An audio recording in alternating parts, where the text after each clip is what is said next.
Meron bang collective sentiment ang mga ang prosecution team dito ho sa bagong leadership ng Senado dahil lahat yan nangyari bago ma-transmit ang articles of impeachment sa Senado? That's correct.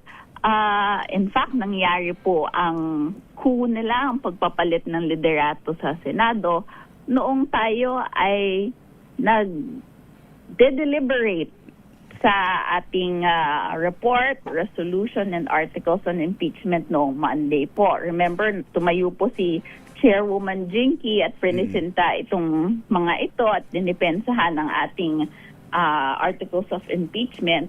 And kasalukuyang nagpapalit ng liderato sa Senado noon.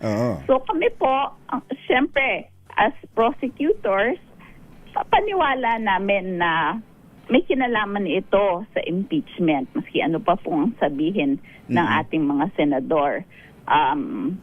Kung may comment naman kami doon, well, kami lang naman ay umaasa na maski may change in leadership, matutuloy ang trial dahil ang Senado po, the Senate is the only body which has jurisdiction over the trial of the Vice President. So, sana po ay gawin nila ngayon ang duty nila under the Constitution.